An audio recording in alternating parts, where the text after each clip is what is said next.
we're exploring the waters below the Three Gorges Dam here in Western Hubei province, China. Now, spectacular waterways formed by more than 200 dams below that major dam. We'll explore those waters and meet the ethnic minority group, the Tuja people, in this episode of Charming China. Hello, welcome. I'm Greg Granger.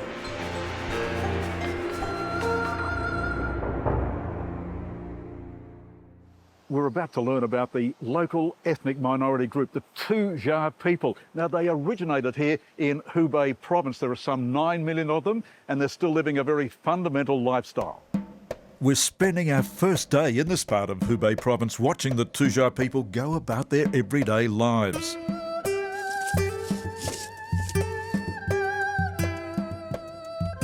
It's a simple subsistence existence where skills honed over decades past are still practiced. Skills such as basket weaving in the time-honoured tradition.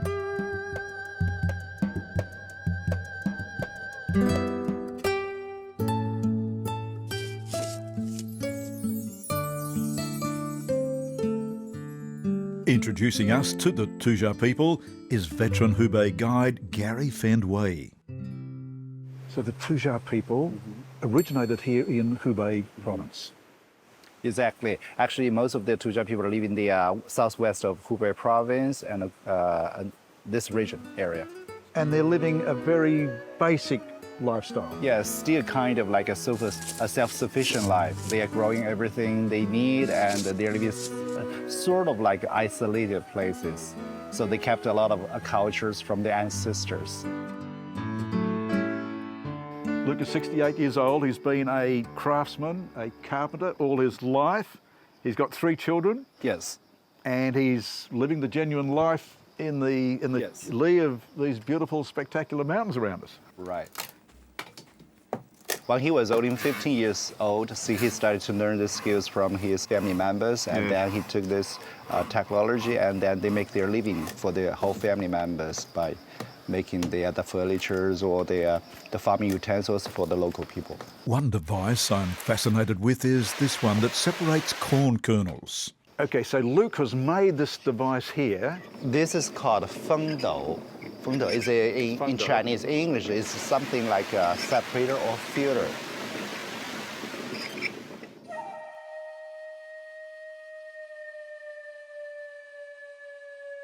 Next day, we experience how many other Tuja people are earning a living. This lady is a skilled weaver, creating a diverse range of beautiful clothing, while these ladies earn a living entertaining visitors. What's happening, Gary? Yeah, we just come to the Xinjiang scenic area. So this is the welcome, the traditional welcome? That's right. The clothing they're wearing is traditional clothing. What is the headset they're wearing? The headset is a kind of silver stuff. This is their very traditional headwear heritage from their ancestors. Today, we're being serenaded ahead of a trip upriver. So we're seeing them play these instruments today. Outside of playing for the tourists here today, when would they play these instruments?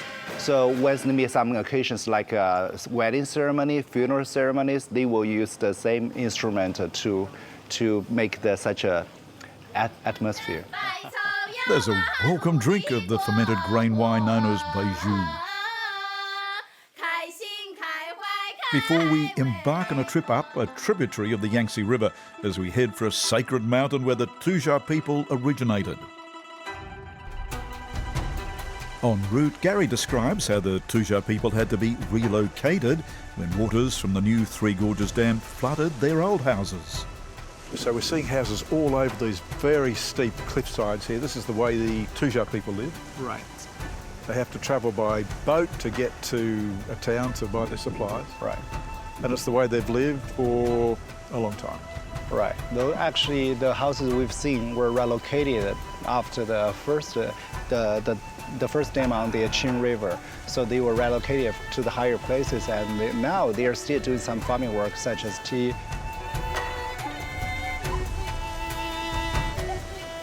Then to the birthplace of the Tuja culture for a series of performances.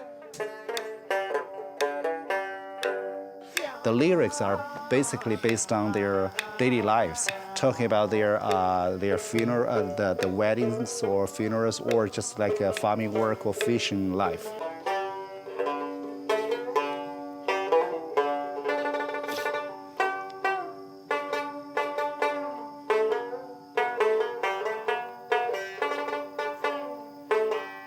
This performance demonstrates how the Tuja men celebrate at funerals, performing a sacrificial ceremony to mark the contribution the deceased person has made during their life.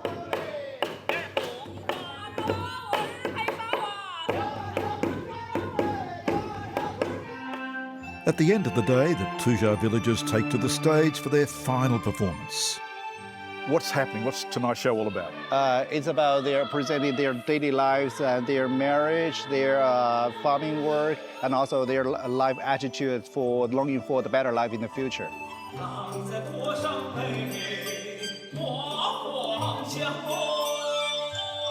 From the Tuja performance, we prepare for a mountaintop experience tomorrow.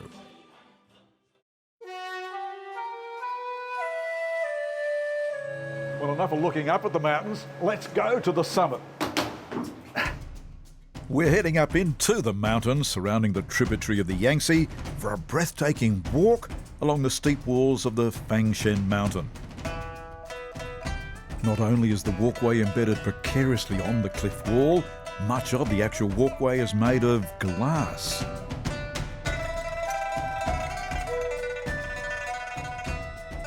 For the tourists, it's for fun, but for the local villagers, they have done this almost every single day. So they keep fit. Yes. They are living such a healthy way. The cliffside walkway leads to this engineering feat, a bridge that connects the mountain with a rock pinnacle. Oh, what an engineering feat. 2015 this was all built? 2015. And before that you just could not walk it. There was no way to get There's here. no pathway even for the local villagers. Walking in the clouds, a real treat here in Hubei province. Next day, a village where the majority Han people live. Here, houses are built of stones collected in the surrounding valley. We're in a small village called Li Jia Tang, which Yes. means all the families who are living here are sharing the same family name, Li, L-I. And for centuries, they were living here for such a kind of self-sufficient life. And it's, because it's like sort of like isolated places, it's really difficult to get this building materials from the outside. So they got those from the mountains. They built up this kind of stone houses by their own hands. Gary introduces me to one of the stone house occupants. This is their new house. Actually, the old one has been flooded by the reservoir when they were building up the reservoir. So this is a new house they built 3 decades ago. Corn is one of the crops grown here. It's a stone village staple that we watch being cut, then carried back into the stone village. So the husks of corn are saved and used for fuel. Okay, so they're burning this, but they're doing a very neat job of stacking them. Yes, and then under the sunshine, they will dry them, and when it's come to the winter time, it's hard to get the timber wood from the outside. They will definitely burn this for the daily use, for cooking the food, cooking the dishes. It's a tranquil setting, rural simplicity, overlooked by a more modern stone house and pool where visitors can relax and take it all in.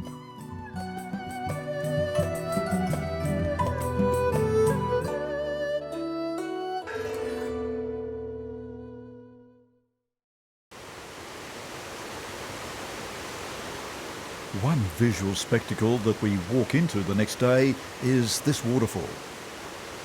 Now that's some waterfall. Yeah. What height? 102 meters high. And thankfully we've had a little bit of rain the last couple of days. Yes, thanks for the the rainfall for the rainfall yesterday and the day before yesterday. We got abundant rainfall. Which is giving us a great fall here. Now, we are close to the Three Gorges Dam. Quite right. This is called the Three Gorges Waterfall, but in fact it does not feed from the Three Gorges. No, just from the local tributaries. We're going to experience the Three Gorges Waterfall much closer and wetter shortly, but first we take a walk downstream. Gary, this is certainly a profoundly beautiful part of China. Steep mountains everywhere. Yes, actually, especially in this region, there are a lot of valleys with this kind of tributaries sitting towards the main rivers. So a lot of villages were built along the rivers. Yeah. And this river is known as? The name of this river is called Leitan River. Yeah, Leitan, which means the Tears Beach. Okay, and the Chinese certainly make the most of these visual attractions. This is a lovely walkway that travels along this river. And the water wheels, we're seeing these water wheels spinning round and around, and it's grinding, what's grinding the corn? Yeah. In the past, for the local farmers, yes. Instead of the human resource, they would like to use this water energy to grind the corn or grains.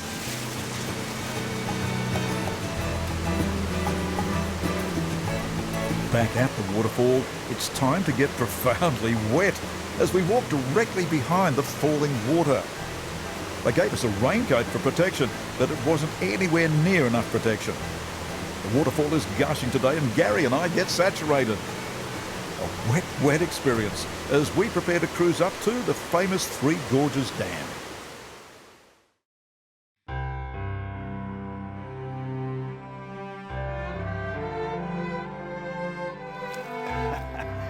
We're back down on the waters, the beautiful waters of the Yangtze River. About to take a cruise on the Yangtze River on the steep valleys below the Three Gorges Dam, the same conditions that existed before the dam was built. Let's go sailing. It's a major cruise ship we're on today, loaded with visitors from all over China, and they're clearly in a celebratory mood. What we're experiencing today is a trip upriver in two senses of the word. First, we're literally going upstream to the base of the major Three Gorges Dam, but we're also going to be elevated 20 metres as we enter a huge lock. So quiet. Yes, actually, the boat started their virgin journey last year in March, so it's almost brand new. Boat is powered by the batteries, so no diesel engines at all. Within the first hour, we approach a dam lower than the main Three Gorges Dam. We're going to need to go into a lock to get to higher waters.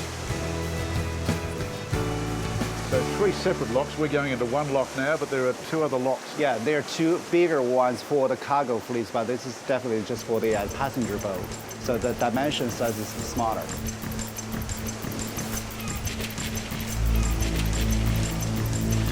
Such a tight fit. What distance have we got between here and the wall here of the lock? This boat is 16.3 meters.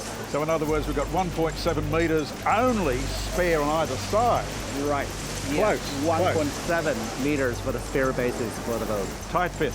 It's very, very challenging job for the captain.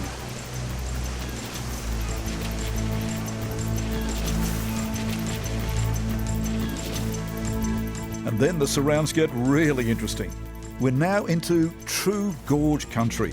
Steep cliffs either side and houses for the Tuja people. Those sailing boats look interesting. We'll get closer to them on shore a bit later. Another few hours upstream and we're getting closer to the Three Gorges Dam. The climax is yet to come, going ashore to get really close to the dam. We have arrived. We've arrived at one of China's biggest tourist attractions, up there with the Great Wall itself.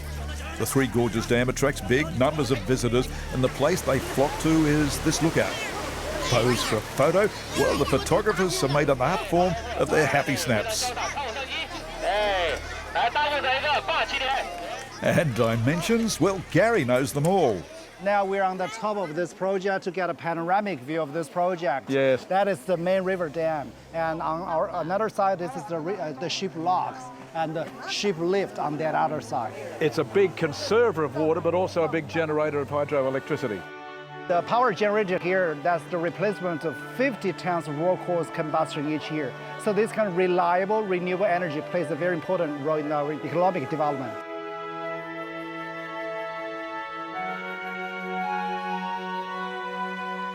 So we're at the top of the dam wall, as high as it gets, but the water's never ever got anywhere near this. No, actually, today's water level is 162 meters above sea level. Yep. The highest one goes to 175 meters, which is called normal pool level. The height of the crest is just 185 meters above the sea level. So there's still a huge storage capacity here to take a lot more water before this actually overflows. Yeah, that's the first function of this project. After this dam's construction, a big reservoir has been formed, which contains about 39.3 billion cubic meters. With this kind of storage, we can control any floods happen on the Yangtze River in our history. Resident at the Three Gorges Dam is this talented artist, Ji Yongqin. You're quite a famous artist. Okay, and you're using your hands. You're using the corner, the side of your hand there. You're using your nail. Where's that nail? The nail, you have to use nail. 全部用上。 I mean that's a working tool. 对对对，还是这是你是画创作的工具。哎对对对，是的，全部用上，全部用上。 Our local intangible cultural heritage. 我是第4代传承人， He's the fourth generation. 父亲画了一辈子。 His father created this kind of painting for his whole life. He spent 36 years on painting on this masterpiece. That must be the longest work of art I've ever seen. 画的吧，这个花了我36年的时间。哎，好，修一下手指。 Look at that. Look at it. It just goes and goes and goes. From the talented finger painter at the Three Gorges Dam, we say farewell to the world's biggest dam as we travel on to 2 recreated Tuja villages.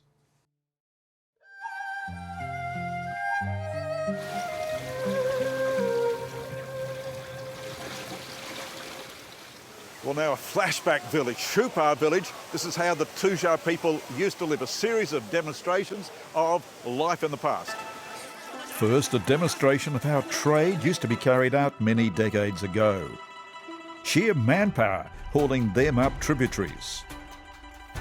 Gary, so this is a recreated village. The Tuja people used to live here. They've moved on. The government's made this a commercial tourist site. Yes. Now, for starters, these old sailing boats here being pulled up by men. Tell us what's happening. Well, in ancient time, for the people who are living here, those strong men are making their living by pulling up these boats upstream to Chongqing, because there was no machine boats sitting along this area because of the turbulence and the rocks underneath. Next comes the female performers. Now, these ladies here coming down the steps doing a little bit of a performance for us. This is like a folk dancing.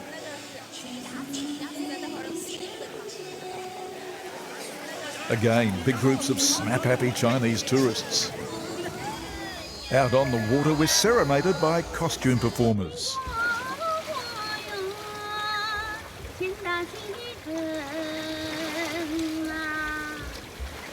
Further upstream, there's a series of small waterfalls, with a troop of monkeys living there. These are macaques. They're wild, but friendly enough to get close to. What have we got? We've got macaques, have we? Yes, the local macaques. Yes, yes, They're living here brotherly.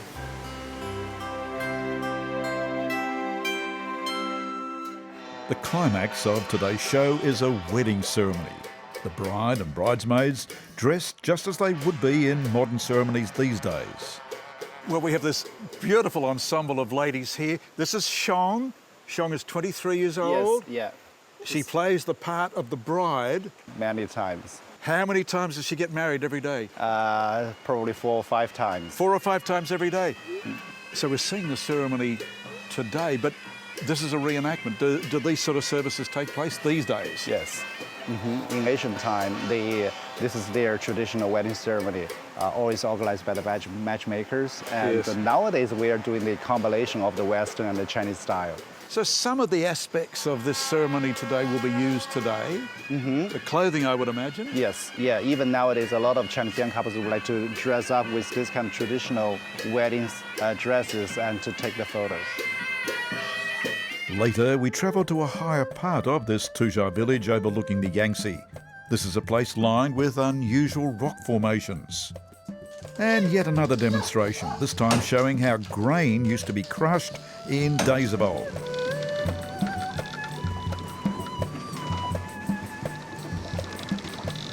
Our time in this village comes to an end with another performance, a celebration of harvest time.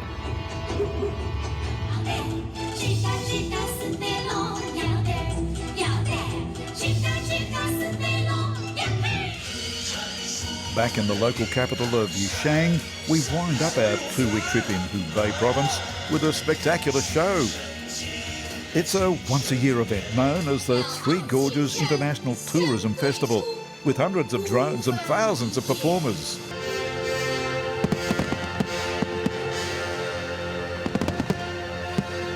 Hubei province, totally charming.